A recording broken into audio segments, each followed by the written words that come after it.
Hey everybody, what's up? Welcome to the Three Black Guys Show. I know the ladies are new. Y'all got to Wait a put up minute, the hold three. on. It's two. It's there you go. Yeah, It's but two. ladies, you Well, got to no, put up. actually, it's four. Yeah, but we're It's the four. Three Black Guys Show. But Well, I'm yes, not the a three black guy. guys show, but there's four of us. So what we gonna do with this show? So it's the two black guys and two black women show.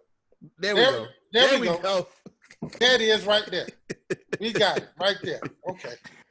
So welcome, guys, to another wonderful show. We have an exciting show. As you see, we have guests up in the house. We have. That's right. We have two wonderful, beautiful ladies, and we're going to talk about their experiences in entrepreneurship. But first, before we get started, guys, I want you to hit smash, bash on that subscribe button, hit the like button, and also, guys, hit that notification bell so you know when the Three Black Guys come back on. Hit the subscribe button, y'all. Stop playing, okay? We can't hear you. Say what? You got to move back so we can hear you. Man. Okay, all right. Let me go back then. See, that's where I get. Right. Hit the subscribe. Subscribe. Yes, the subscribe button. There it is. It should be red on your screen if you are not already subscribed. So hit the subscribe button, hit the notification bell so you know when we bing, hit the channel, guys, so you can be up to date. So I want everybody to introduce themselves and who you are and what you do, starting with James. Starting with me? Yeah, man. Okay. Y'all know who it is. I'm James Fred, the third black. I think am I the second or the third black guy? You can be the first one. I don't care, boss. No, I'm the second black guy. I don't want to be the first one. I'm the second black guy. That's me. He's the second black guy of the Three Black Guys show. All right, next. Who wants to go next? I'll go next. Okay. Hello, I am Key. I have a YouTube channel, Kickin It Wit Kee, where I do mukbangs and sip and talks and hangouts and vlogs. Okay, see, we're gonna get in that to a minute because we don't know what folks don't know what mukbangs are, so we're gonna get into that here in a minute. We're gonna dive into that. Right. Okay, and I am Tonia Myers, the wife of none other than the number one black guy, Stephen Myers. We ain't need to hear all that. We ain't need to hear all that, okay? I mean, I'm just saying. Hey, but I am a multi-passionate entrepreneur. I own Myers Ultimate Life, which is motivational speaking and women inspirations. And I help business owners. And I am the owner of Myers Ultimate Treats and Lemonade, which is taking the city by storm right now with lemonade. And when we finish this, I got to go make popcorn because, hey, I'm doing a daggone thing. Do it. She's doing it and doing it and doing it well. You should say stay tuned because I have my own podcast coming out. Take Two with Tonia. It's coming out soon. So then I'll have you guys on. Keith, you can come. Listen, y'all. Ain't but 24 hours in a day, okay? Yeah, and I'm gonna use all of them. Right. So James Fred, at a certain point in your life, every minute counts. I understand that, but I have matured to a certain point in my life that now I have to make the most of every minute. I don't have any time to waste. Lord, have mercy. Yes. So let's talk to Ms. Key. I'm so glad you guys are on with us today. I'm just excited about this show as we have 2 and 2. There might be another show, man. 2 and 2. There it is. So Ms. Key, she has her own YouTube channel, Kickin It Wit Kee. And she is taking YouTube by storm, guys. If you hadn't had a chance to go check her out, go check her out. Kickin It Wit Kee, WIT, Wit Kee.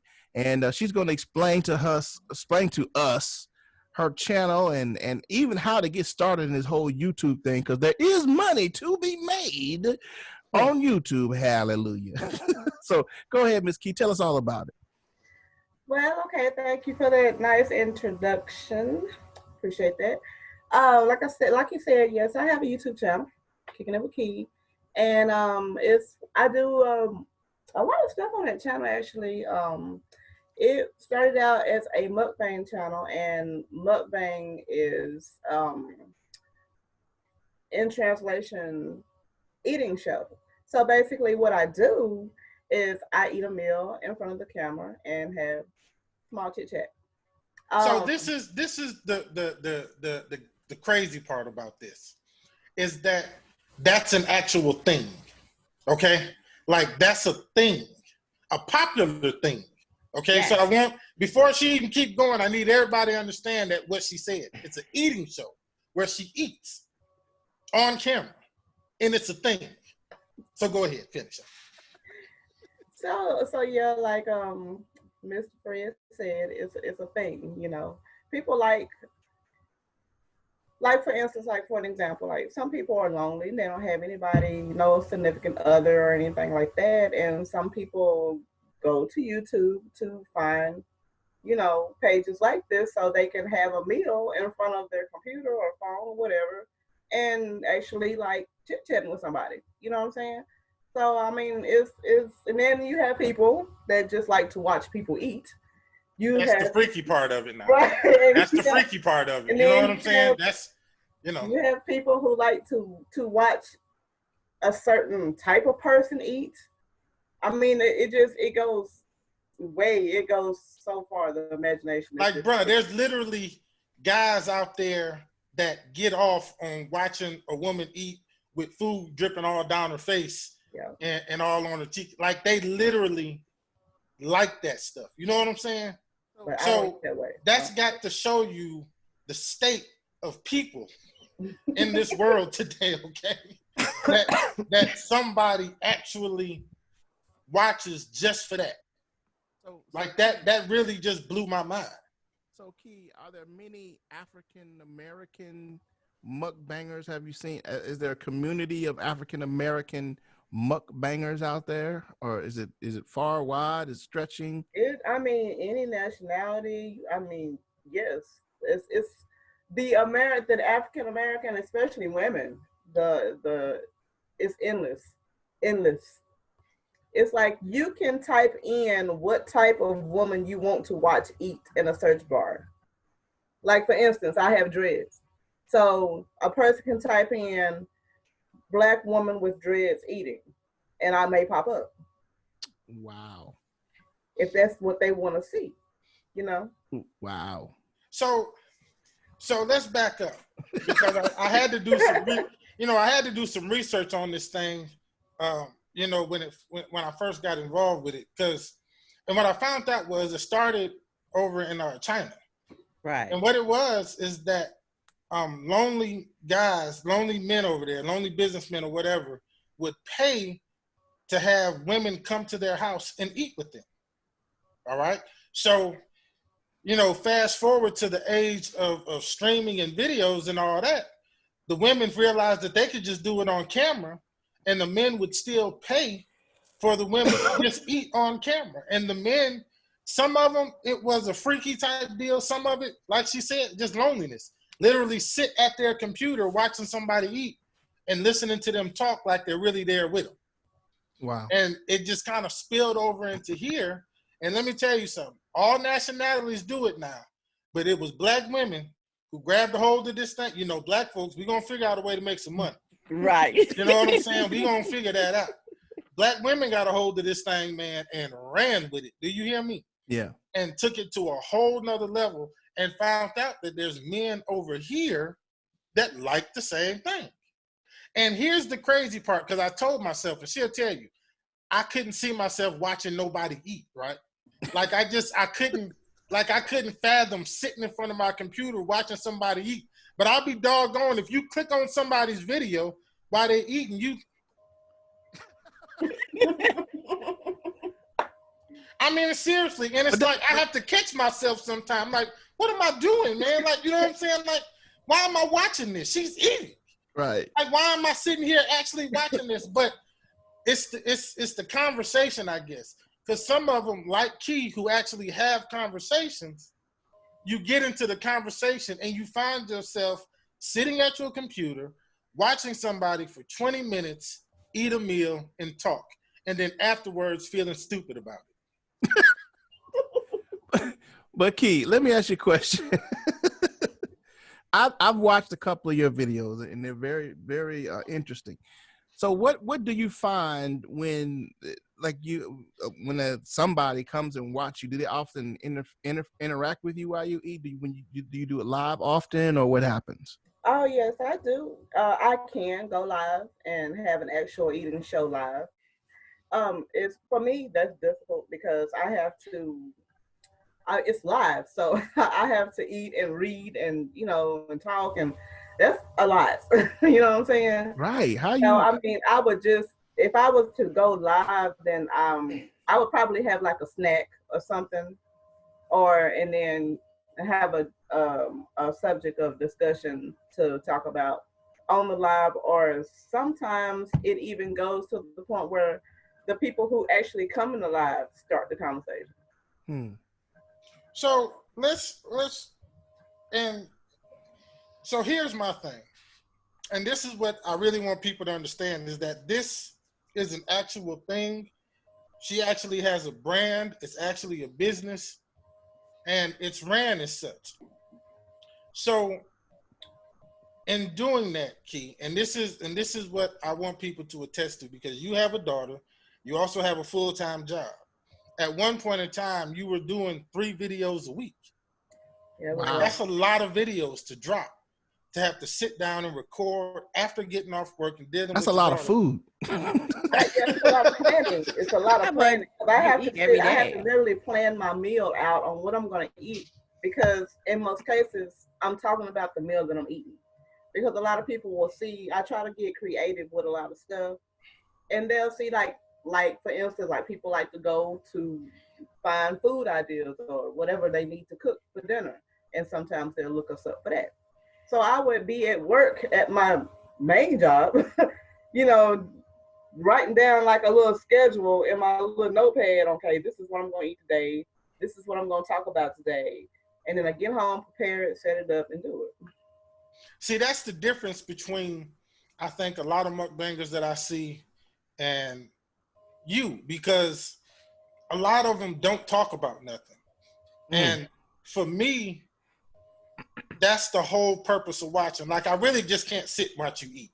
You know what I'm saying? Like, that's just, I can't do that. Now, if you're talking about something interesting or funny or something like that, then it becomes easier to watch. And we all know that when it comes to YouTube, that's what we want. You know what I'm saying? We need people to watch and pay attention. But this mukbang thing, man, is a lot more popular than I ever knew about. Right. Like, it's bigger. It's really, really, really big. Right. And there are people that are making a lot of good money from it. And all they do, like the grandmother, is be love. This woman, man, and she makes a lot of money, not only from YouTube, but some other stuff she does. But this lady still dropping a video every day. Every day. Every single day, this lady drops a video. Eating? Yes. My sister watches her, and she ordered some sauce or something. Yeah, the sauce, Yeah, so my sister, I was just like, wow. Okay. And she just started making money from the sauce. Yes. You know what I'm saying? Like, it's her business, it's her brand. And this lady, let me tell you something. I don't like watching her, okay? But I gotta respect her hustle, because this lady is still grinding YouTube like she's just started. This woman dropping a video every single day. I don't care what like guest people now to come and sit and eat. If she go out of town, man, this lady don't even go on vacation without dropping a video. Wow. She'll go on vacation and drop a video in the hotel room, bro. Wow. Like, seriously. Like, she takes it just that serious. Wow. And to me, it's crazy, but at the same time, like Tonia said, actually, you eat every day. Yes. You know what I'm saying? So why not get paid for it? Right. I'm sitting here thinking, shoot, I just had a euro today. I could film that. Right. You know what I'm saying? It's like, the idea of it is so simple. It's crazy. Like, you're literally doing something that you do every day anyway. Right. The only difference is you setting up your phone and hitting the record button. That's it. That's it. That's insane to think about, that we live in a country where when we got countries that struggle just to eat. Right. We got people watching people eat. I'm like, Steven, we need to video me, you, and the kids eating So dinner. think about, I mean, like I think about this sometimes, man, and I think about how privileged we are because there's people in this country that are homeless and ain't got nothing to eat.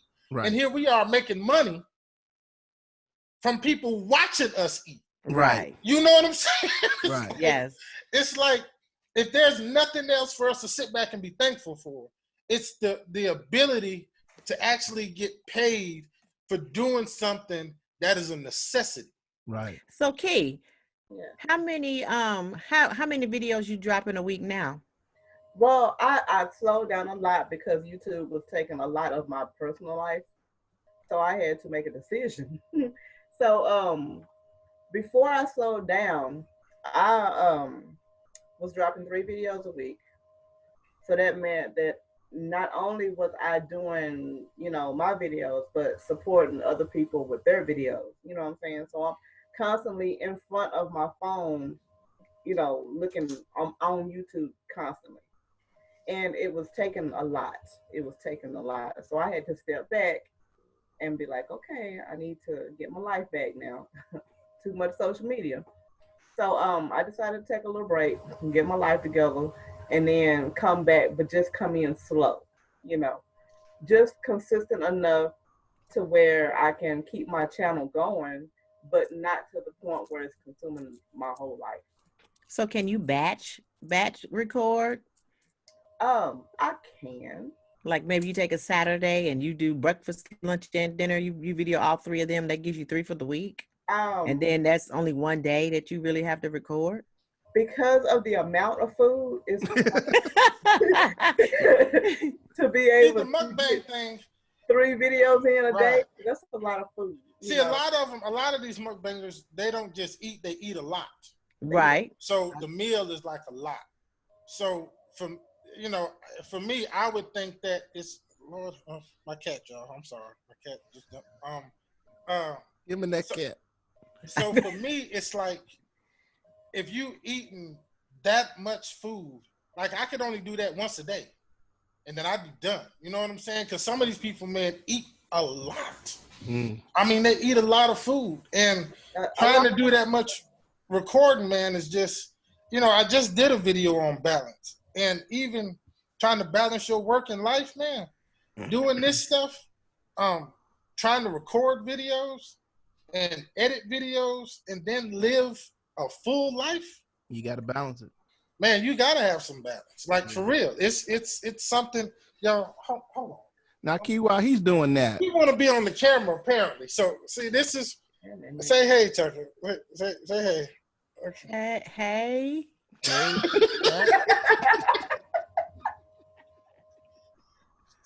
okay. Yeah, he bothered me. Okay, you got to get down now. Okay.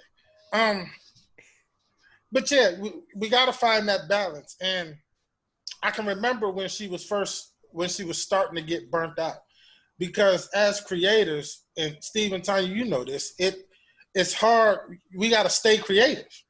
You know what I'm saying? And we got to stay coming up with content to want to record and what to talk about and all that. And when you doing it that often, it becomes hard. It's especially hard when you have to create, edit, post, when you the one the show. Then it's really hard when you have to do all the things. Right. You have to do everything and then turn around and be thinking about the next thing you're going to do because you want to stay consistent. Right. So, you know what I'm saying? So now you're thinking, while you editing that one, you're thinking about the next one that you can do and trying to come up with the concept for that.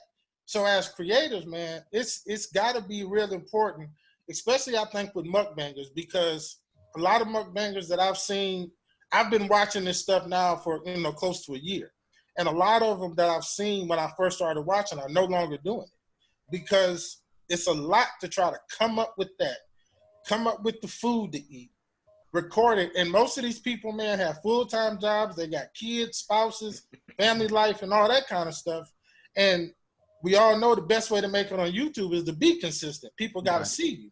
Right. So if you're trying to do that every day and post, 2-3 videos a week, you're going to get burnt out. I don't care what nobody says. Or you simply going to run out of ways to be creative.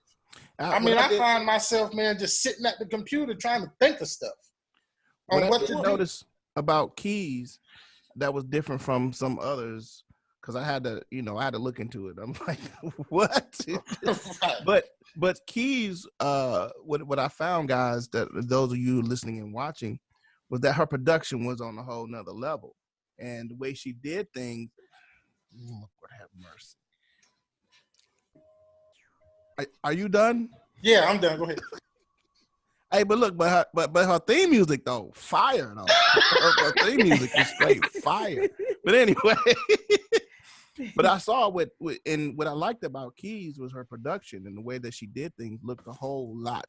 It just didn't look like it was on a cell phone. So, and she had a conversation that was the conversation, the personality. Yeah. And that's when it came. I mean, I was editing her videos, and the thing is that she had the concept.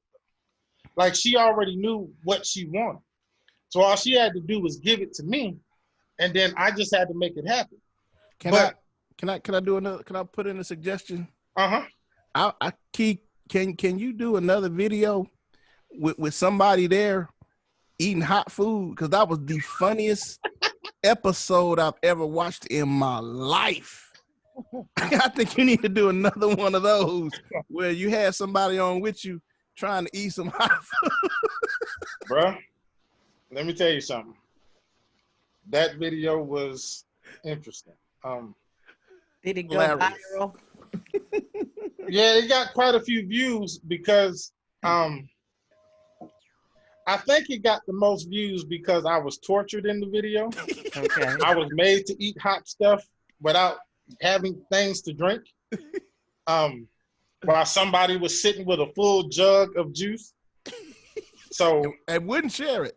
And would not share it, right. So yeah, Hey guys, now look, y'all need to go on Key's page, Kicking It With Kee, and watch that episode. It is the funniest mukbang. And you know what? I don't watch mukbang, but I assume you hit it on the nail, man, with her production, because when we talked about it, we wanted it to be different.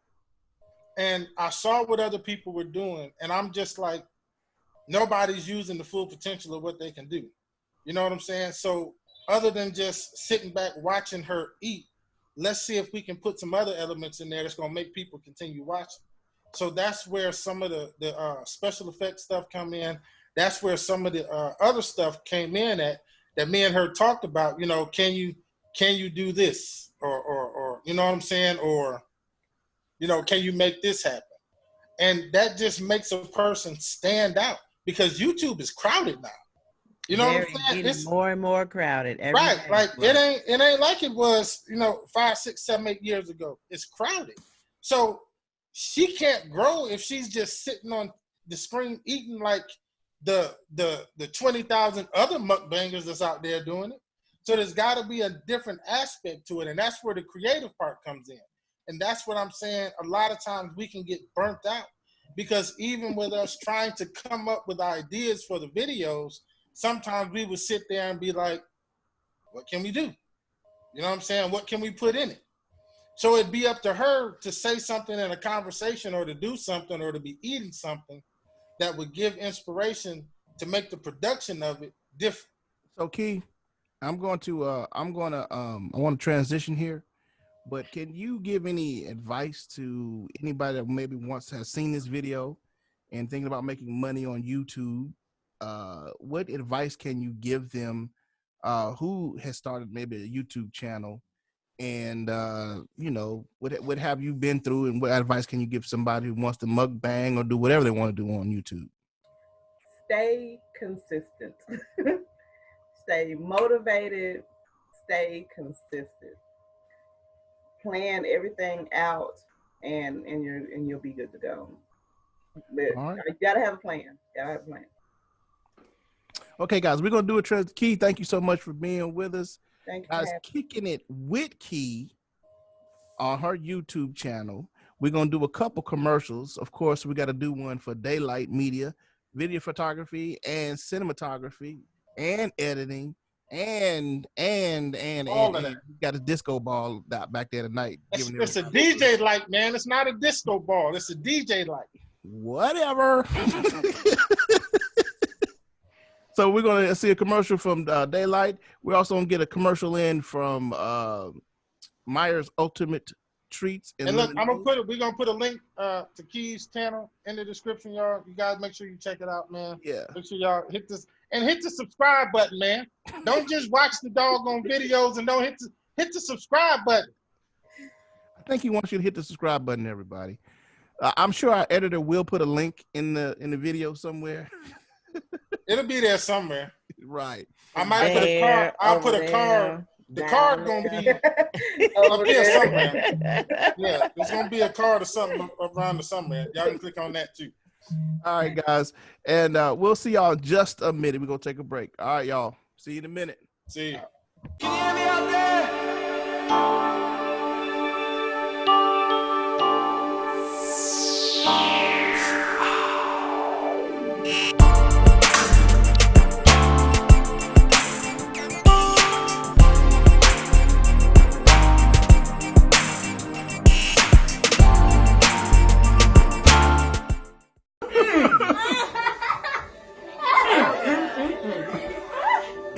This ain't your mama's ordinary dessert.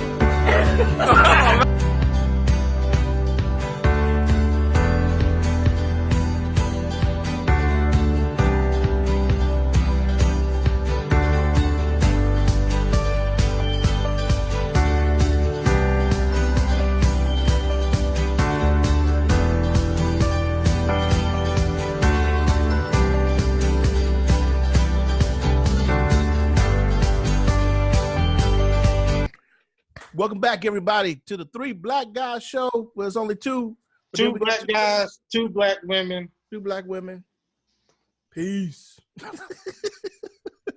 All right, guys, we got finished talking about Miss Kee in the last segment. We're going to talk about Miss Tonia Myers and the entrepreneur extraordinaire. Y'all got to make sure y'all paying attention now. She finna list a whole lot. So make sure y'all listen to everything that's finna be said, okay? Because it's a lot to take in. So listen. Listen to it. I'm a All right, creative. you ready? Come on with it. Creative. What can I say? Come Right, on so- with it. I create. Go. So, Miss Tonia, Yes. with that wonderful last name, tell us of all that. Hold up, man. We ain't finna do all that, okay? We ain't finna do all that. Okay, I'm sorry. Okay, so the beginning of it all is, first of all, I'm very creative. I'm very creative with my hands. I like to craft.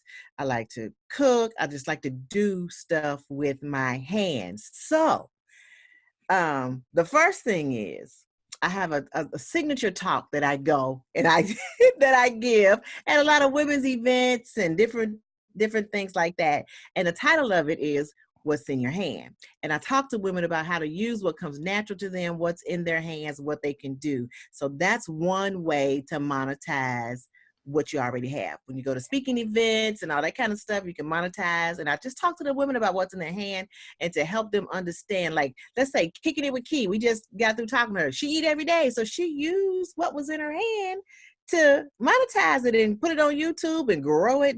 Y'all click the subscribe button too, to grow it. And that's what she's doing. So then that's one, right? That's one thing. Then the thing that has popped off within the last year, let's just talk about popped off and taken Birmingham by storm. Yes. Has been our lemonade. I was making popcorn and treats for my children, and we decided one day we were going to go out to the Caribbean Festival and we're going to sell popcorn. Well, I figured, it's going to be 90-something degrees. It's probably going to be a little hot.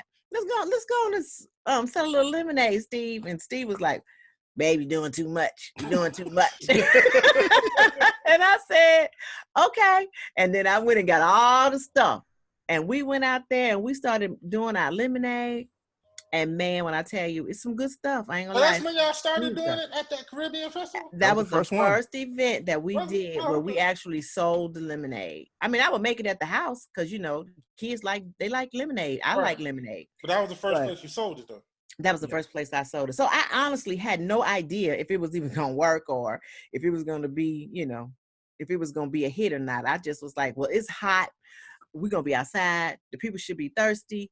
I'm going to have some cool, refreshing drink, lemonade. Isn't that how the song goes? But anyway. So, I made lemonade, and it has just blown up, and now I get requests all the time for lemonade, and that's been the big thing that we got going. Of course, I have some other things going on that I'm not gonna really talk about right now. Oh, okay. I was finna line them up. You know what I'm this saying? is me lining them up. Boom, number 3. For Christmas, my sweet baby got me an embroidery machine, and so now I am. No hate, man. Embroidering things for your pleasure, for gifts. So we're about to have, I'm what can I say? My baby likes her name on her shirts and all that kind of stuff. So her mama gonna put her name on her shirt. So I'm like, let me get all the tools. But what's in your hand? While you get all the tools, I remember at church one day, I'm looking, and a young lady, and I'm not gonna even call her name on here, but her little boy. We call names on this show. Her little boy had. The backpack was monogrammed. The blanket was monogrammed. I think his little shirt that he had on was monogrammed. And she was sitting up on Etsy buying more monogram stuff. So people, everybody has a little affinity towards their children, and they always want their little name, their little initials. School start back. You got your little book pack, and I want my baby name on my book pack and all this kind of stuff. So there you go. Boom. There's a whole nother thing that's in my hand, and I still get to be creative. Right? Right. But the lemonade is good. The lemonade is good. It's very Myers Ultimate Treats and Lemonade. Hit me up on Facebook. Go ahead and get hydrated. There's a lot of benefits to drinking lemonade. Lots of benefits. And I'm working on the whole lemonade for the diabetic community as well. Yes, we would appreciate that. Thank you very much. Yes. We would definitely appreciate that. Now, let me ask you a question. Go ahead. So, and it's the same question I asked Key, because once again, we're talking about balancing all of this, okay? Yes. So, you got, so you're making lemonade, you're doing speaking, you're building rocket ship engines, you're making car tires. Yeah. So how do you fit all of that? Because you're also a mama. You also married to some dude. I don't even know this cat. So how do you do all of that? I mean, and still balance your life. Okay, so I feel like the whole concept of balance is it's a myth. There's no such thing as balance. The squeaky wheel at the time is what gets the oil. Ergo, everything is balanced because I am addressing the thing that's priority at the time. When we say things are balanced, we are inferring that we're giving everything equal time, equal weight, equal attention. Right. That is not what we do with life. I have different things going on. I still have a full-time job. So during the day, I have to give my job their due, right? Because I'm rendering the Caesar. So then when my kids come home, I have to give my kids their due. So that means I have to block out times. And that's how the balance comes with how I block my time to address everything. So you have to have a calendar. You have to have a calendar. It doesn't necessarily mean equal amounts of time. Correct. Like you said, there's only 24 hours in a day. And if you have a full-time job, then that's taking up, a third of it. So correct. So it's not necessarily about equal amounts of time, but it's about devoting what you need to devote to that particular thing to make sure that it gets done properly in the way it needs to get done. Correct. So, and let me just say this to the women out here who are listening. It is okay to get help. It is okay to get help. I've been talking to Stephen. If I can pay somebody a small amount of money to do some things like, say, maybe laundry or clean my house or something to help me so that I can put so that I can put the needed time to work on and in my business and to produce more income versus spending the 4 hours that it might take to clean my bathrooms and clean my kitchen and all that kind of stuff. If I'm going to, if the return of investment on me paying somebody and being able to work in my business is greater, then I'm going to go ahead and do that. I'm going to go ahead and pay somebody to come and help me out, or enlist my kids or my husband or something. I'm going to start delegating and farming out duties and stuff to create more balance in my life. I am every woman. I want to make sure that if her husband is listening, she just said delegate some of that out to her husband. So I want to really hear. Yeah. I don't think Team Myers is on board. Team Myers gets it, because what happens is if I have to do all the things, I can turn into this person that is less than user friendly, and they don't like her.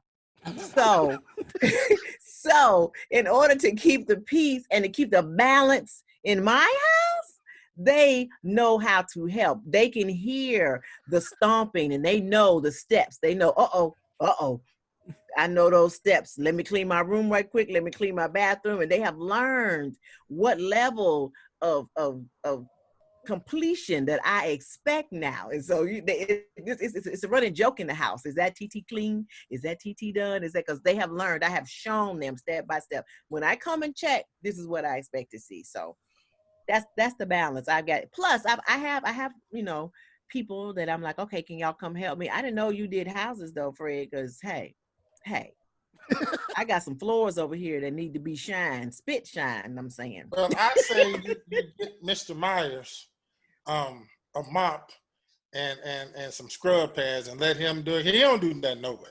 You know what I'm saying? He has his orders. He has the things that he has. Excuse me? Honey, don't worry about him. He's a hater, okay? He's a hater because he doesn't know. Mr. Myers has plenty of things to do. I have a long laundry list of things to do, and I let him walk in his lane. I don't try to force him to do things that I know is not his lane. And I'm gonna tell you right now, spit shining my floor is not his lane. That's why I'm talking to you, James. I have something else for him to do while you doing the floors. He come over here and squeeze some of these lemons. That's my job. You a lemon squeezer, huh? I'm a lemon squeezer. Okay. I sell and I squeeze. Well, I'm coming with my wine glass so I can get some of this lemonade everybody's talking about, because I ain't had none of this lemonade. Oh, Lord. James, you play too much. Kicking It With Kee, you need to mukbang that. I'm still waiting on my lemonade.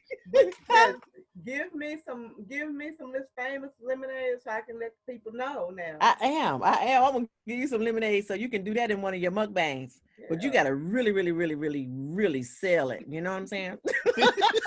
I got you, girl. I mean, I need all the smacking.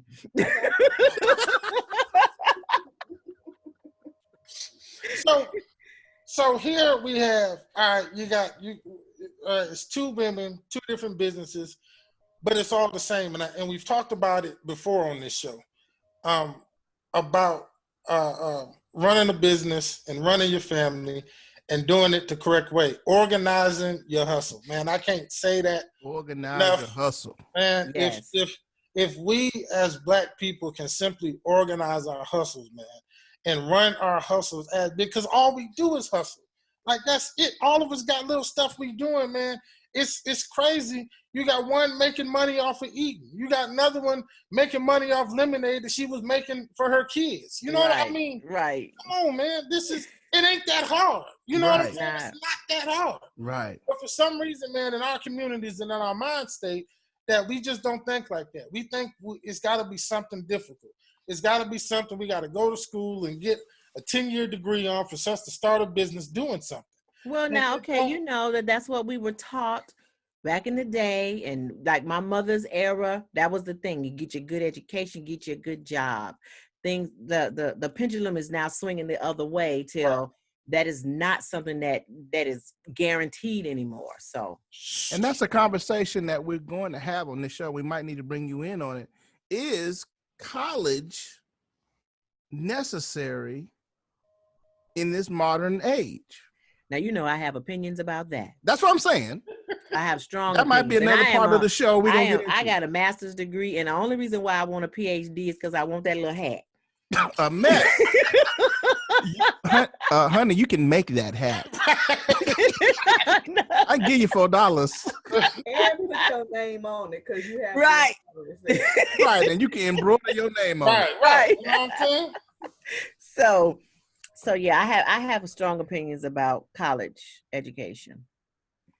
Okay, so what I wanna do, guys, is I wanna take another break, and we might continue that conversation in just a minute, and we'll come back to it. Okay, guys. But definitely before we get out of here, Tonia, I want you to speak to the entrepreneurial spirit that that is in everyone, and I want you to maybe encourage somebody, and encourage a young lady or a woman or anybody who might be looking into, at whatever age, starting their own business. Can you give a word of advice or some encouragement to that person who wants to start their own business? I can. One of the biggest things that I tell people is invest in yourself, read books, read podcasts, get out of the television. Those people already got their checks. They already doing it. Shonda Rhimes has Shondaland, and she was in books. She read books a lot. She wrote a lot of books and all that kind of thing. That's how she was able to take over Thursday night television, because she figured it out. So if we could just, Shonda Rhimes, from the Grey's Anatomy and Private Practice and How to Get Away with Murder, the first Black woman that had the most expensive real estate on television Thursday nights from 7 o'clock to 10 o'clock. So that's who it was. But I would tell people, invest in yourself, learn, listen to podcasts, watch YouTube videos, research, learn, and just understand like that. Don't just watch TV. Don't waste time. Don't waste brain cells. It's easy. Okay. It's don't easy. waste brain cells. Yeah. But watch this show. Watch this show. But again, this show right here, though, this is helping you to learn some stuff. You ain't learning nothing looking at daggone, what's that, Power? Right. Ghost ain't dead. Ghost ain't dead. I just want to put that out there. Ghost ain't dead. Right. All right, guys. We're going to take a quick little break. We'll be back in just a minute. All right, guys. Three Black Guys Show. Sorry, meant to say that. Smash the like button. Hit the notification bell.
Welcome back, guys, to the Three Black Guys Show. We did have two black guys and two women. Yeah, 2 and 2. Now we down to 2 and 1. 2 and 1. I'm good. I can hold my own. I kind of want to go back to the conversation we kind of started about, is college necessary, right, in this modern age?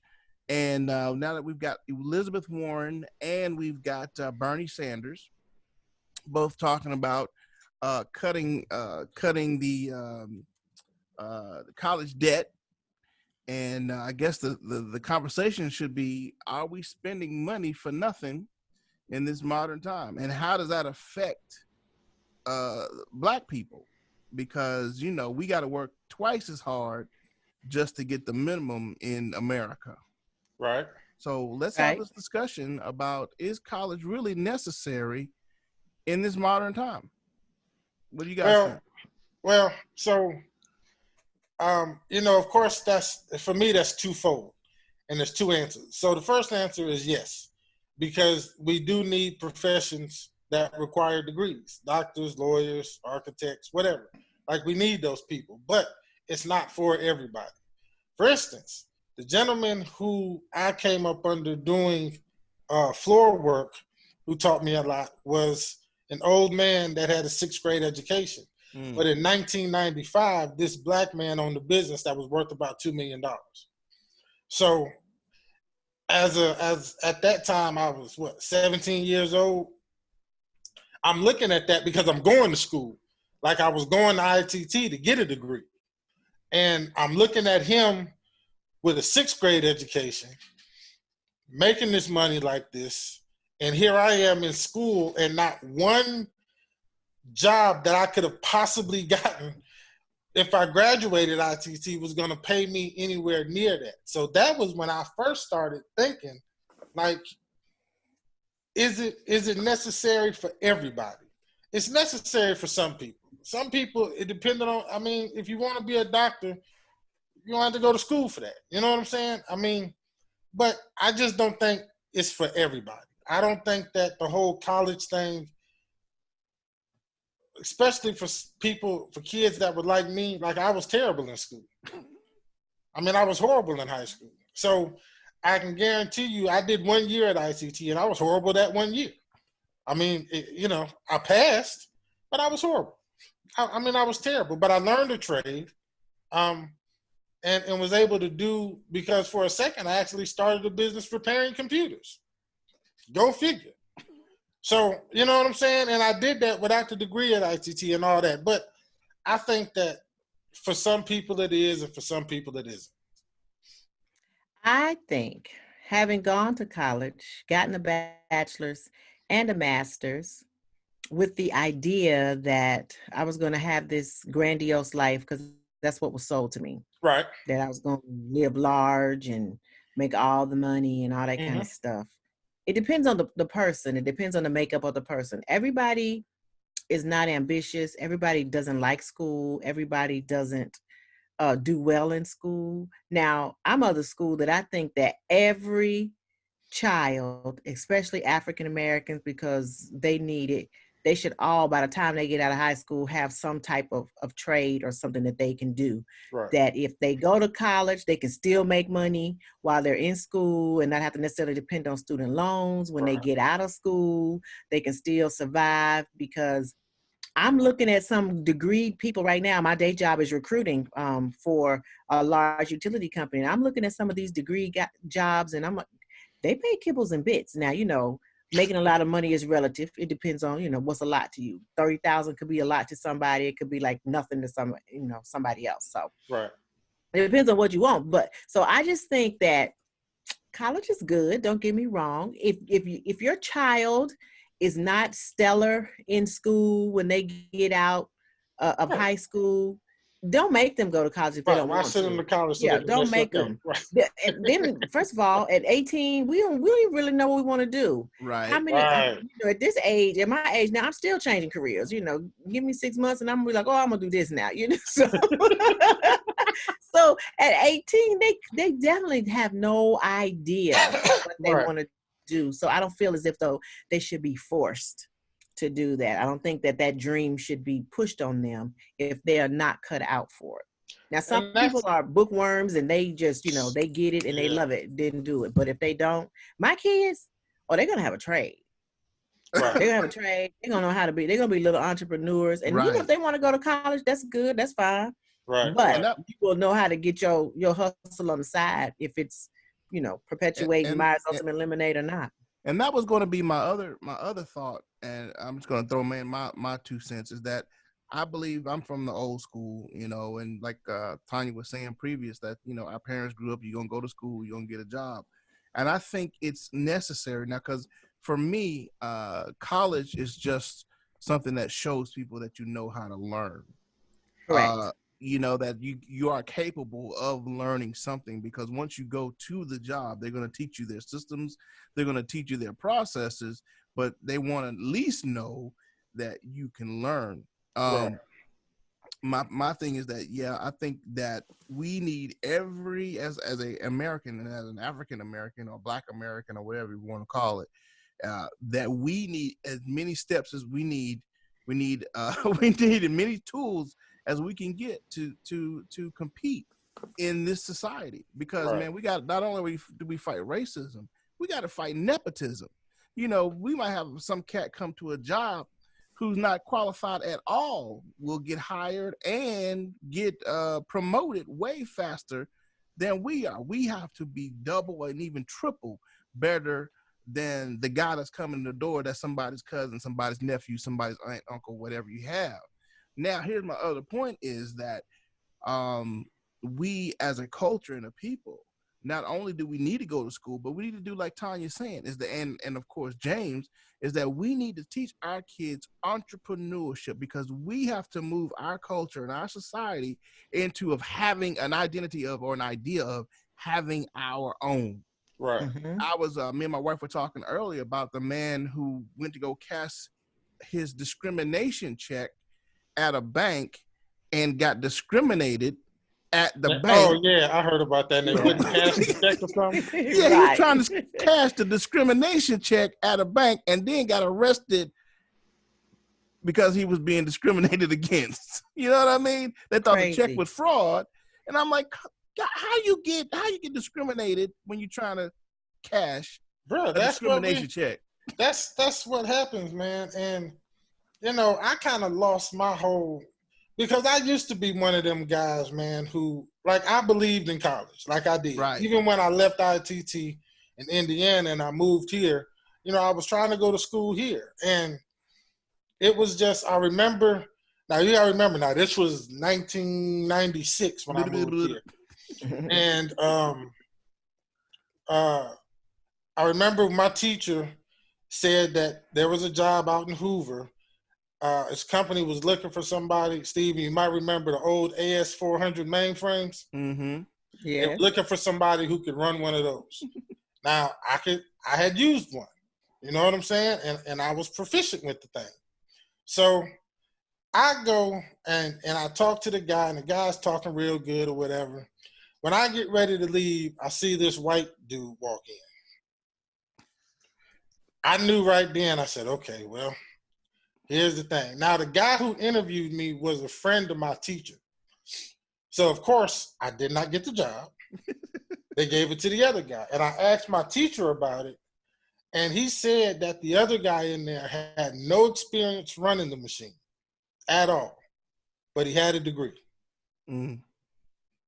He had a degree in computer science degree.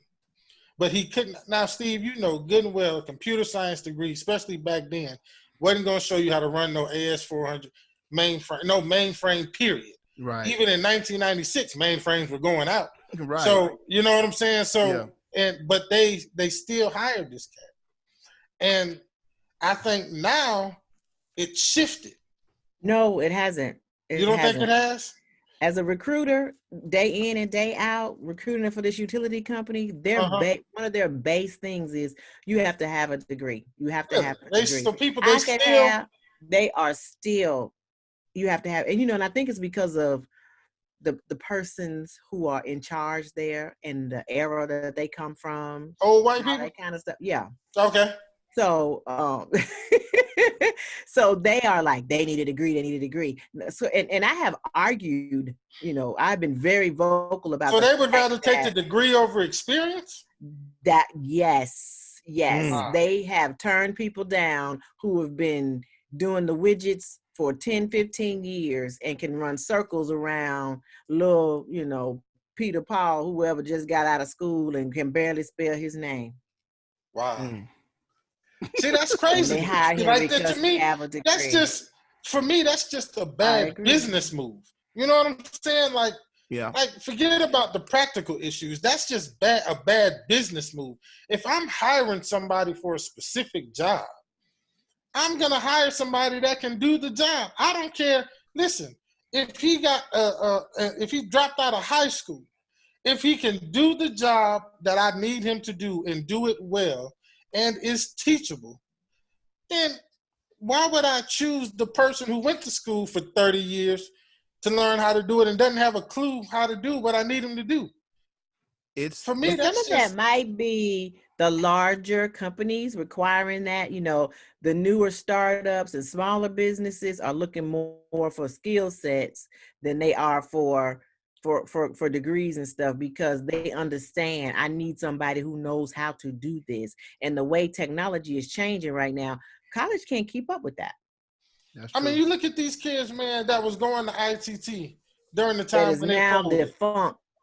That is now, I mean, come on.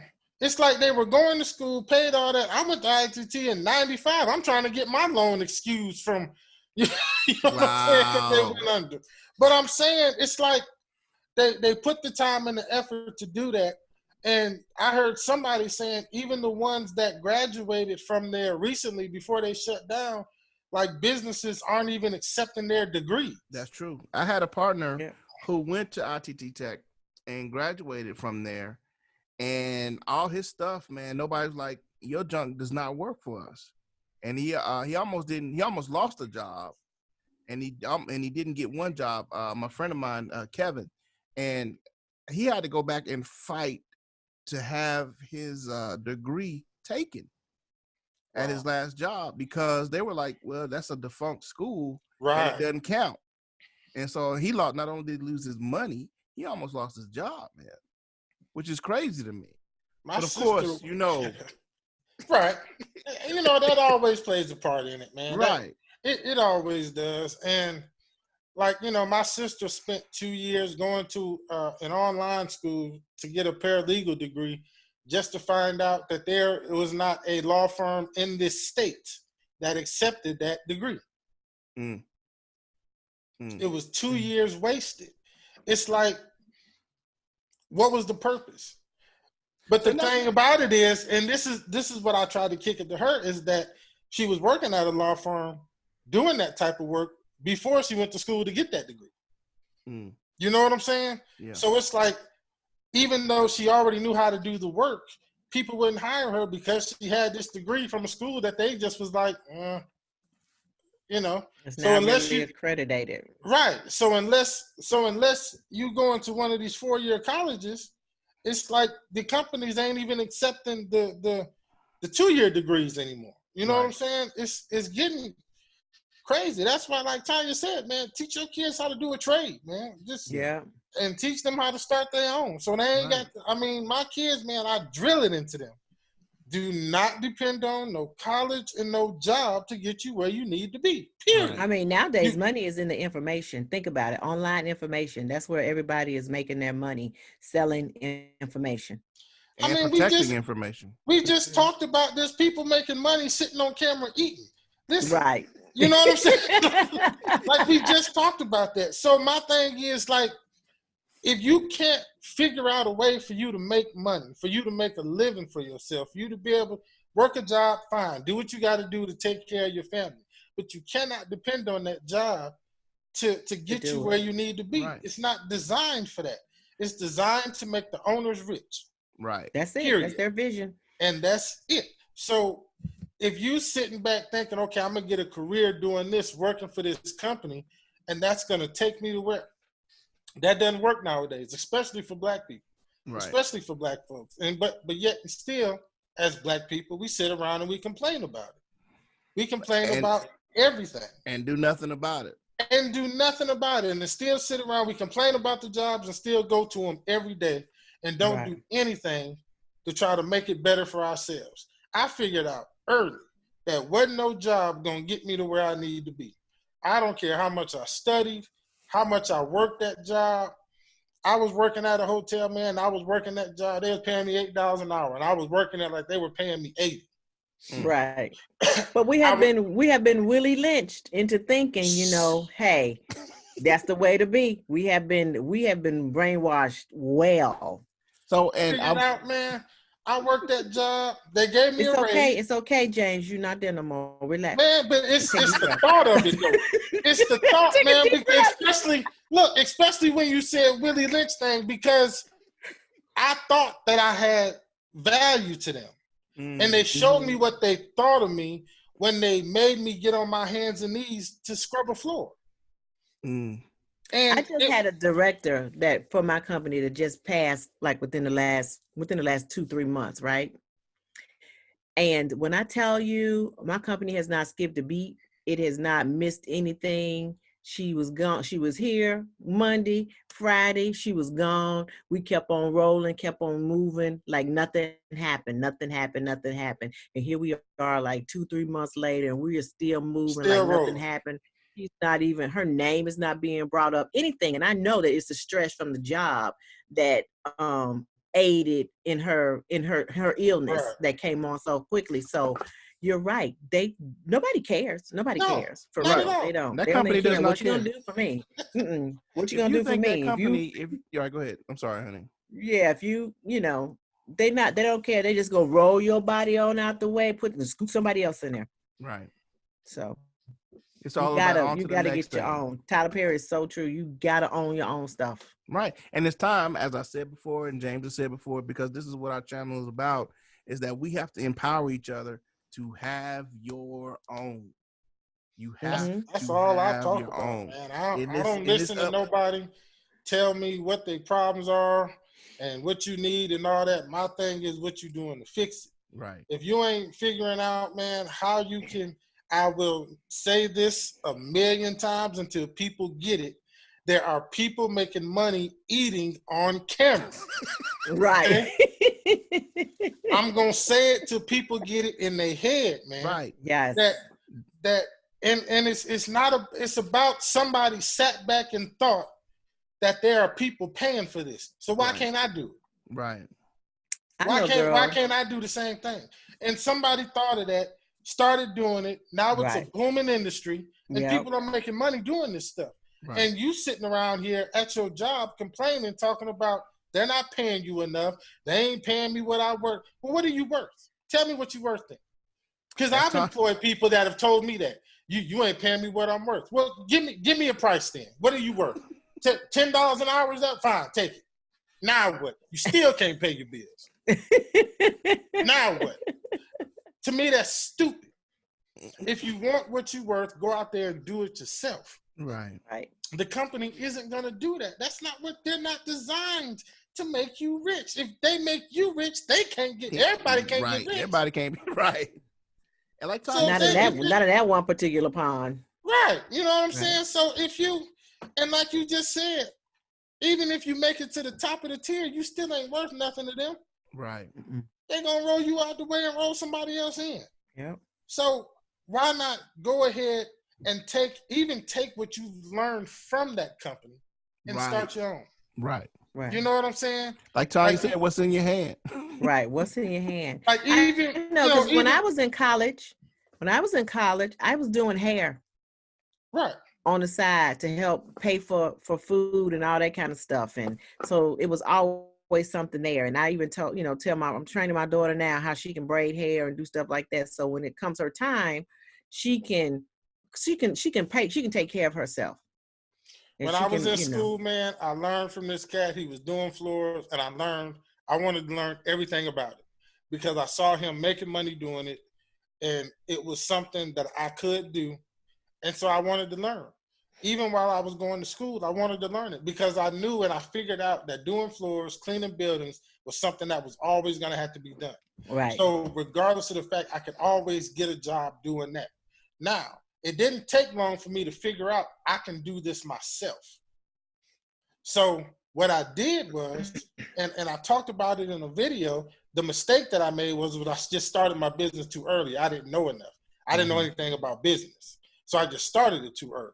But once I learned business, then it was a wrap for me. Right. I knew right then, like any job I had after that point was my side hustle. And I would tell my bosses that. Like, this is my side hustle, man. Right. My main job is what I'm doing. You know what I'm saying? Because nobody said that your side hustle has to make more money than your main job. It wasn't about the money. It's about what I take seriously. So what I'm coming here doing 8 hours a day for me is a joke.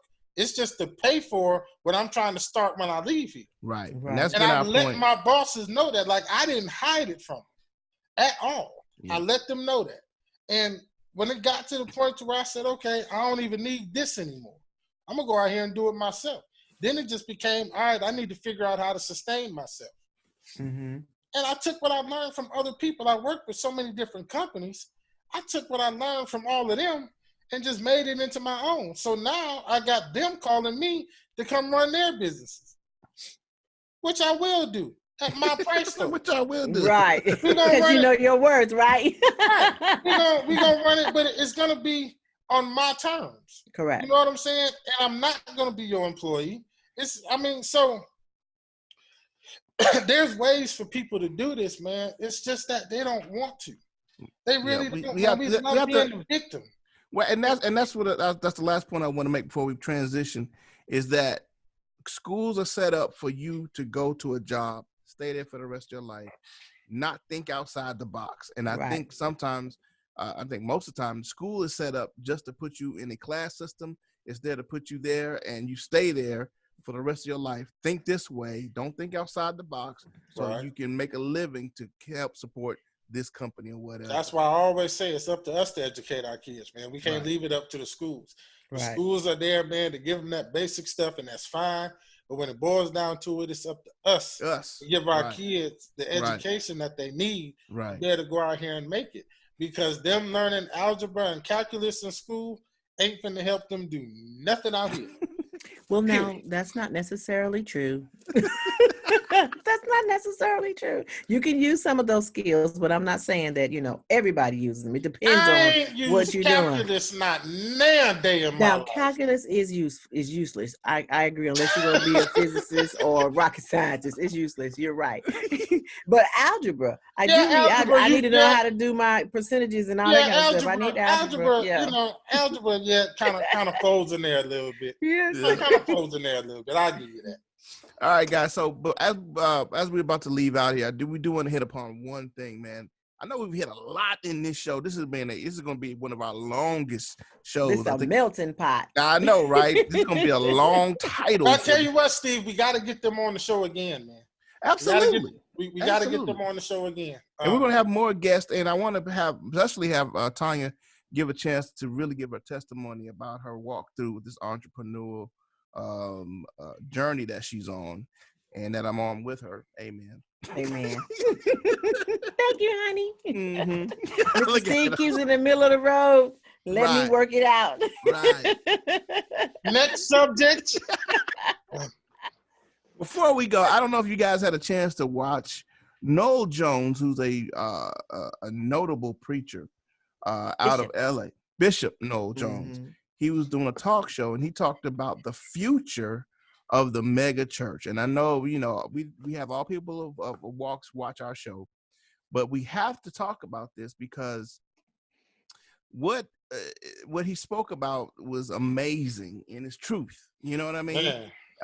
About how the church is failing in some areas, holding on to I won't say traditions, to thoughts of teaching that are a bit antiquated and not reaching the youth or the young people of our nation. Well, one thing that he said, man, that really was just something else. When he was talking about the mega churches, he said mega churches today have stopped preaching the gospel, and they've started preaching positive thinking. Positive thinking. And bruh, like if you go to some of these churches, I mean, it's true. It's all about self-help now.